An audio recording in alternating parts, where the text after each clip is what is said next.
দায়িত্ব তো ভারতকেই নিতে হবে, কারণ আমরা সেইভাবে চেষ্টা করে যাচ্ছি সমঝোতার মাধ্যমে, আন্তর্জাতিক নীতি নিয়মের মাধ্যমে কিন্তু সমস্যার সমাধান করার জন্য। সীমান্তে রক্তপাত বন্ধ হয়নি, আপনি জানেন, কিন্তু তারা মুখে বলছে, কাজে আমরা সেটা দেখতে পাচ্ছি না। ভারতের মুখপাত্র যে রণধীর জয়সওয়াল বলেছেন যে বাংলাদেশি অভিবাসীদেরকে, অবৈধ অভিবাসীদেরকে ফেরত পাঠানো হবে। তো আমরাও জানতে চাই, বাংলাদেশ সরকারকে আমি দাবি করব যে তারাও বলুক বাংলাদেশে অবৈধ ভারতীয় আছে কিনা। হ্যাঁ, তো তাদেরকেও আমরা ফেরত দিতে চাই। আমাদের তো সেই মেরুদণ্ড থাকা উচিত।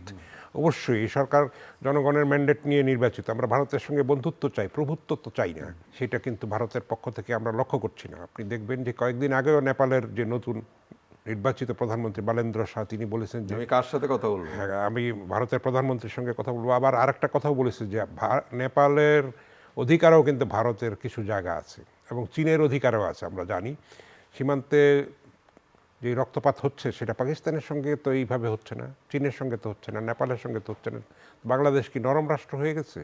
আমরা তো আমাদের মেরুদণ্ড নিয়ে আমরা দাঁড়াতে চাই। আমরা স্বাধীন হওয়া জাতি। ভারত আমাদের সহায়তা করেছে, আমরা কৃতজ্ঞ, কিন্তু তাই বলে আমরা তো আমাদের আত্মসম্মান মাথা বিক্রি করে দিইনি। ১.৫ দশকের বেশি সময় ফেসিবাদ কবলিত সরকারের সময় ভারত যেরকম একতরফা সুযোগ সুবিধা নিয়েছে, পানি প্রত্যাহার করেছে উজানে, তারপরে অন্যায়ভাবে বিদ্যুৎ চুক্তি চাপিয়ে দিয়েছে আমাদের উপরে, স্বাধীনতা সার্বভৌমত্ব বিপন্ন হয়েছে, ট্রানজিট নিয়েছে।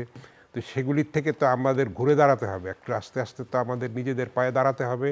সম্মানের সঙ্গে কিন্তু আমাদের আত্মমর্যাদা নিয়ে আমাদের বাঁচতে হবে। খালেদা জিয়ার স্মরণে শোক প্রস্তাব নিয়েছে, সেটাকে আমরা ধন্যবাদ জানাই, কিন্তু আমরা এই ধরনের মানে সুমতি এবং মানে বন্ধুসুলভ জেস্চার আরও আমরা দেখতে চাই। সীমান্তে রক্তপাত বন্ধ চাই এবং পুশিনের যেই ঘটনাগুলি ঘটছে এবং ভারতীয় তথাকথিত যেই নাগরিকত্ব আইন টাইন নিয়ে যেরকম মুসলমানদেরকে বাদ দেওয়া হয়েছে এবং গরু জবাই নিয়ে যেই ভয়ঙ্কর অবস্থা হয়েছে, সেগুলিরও একটা সম্মানজনক অবস্থান আমরা চাই।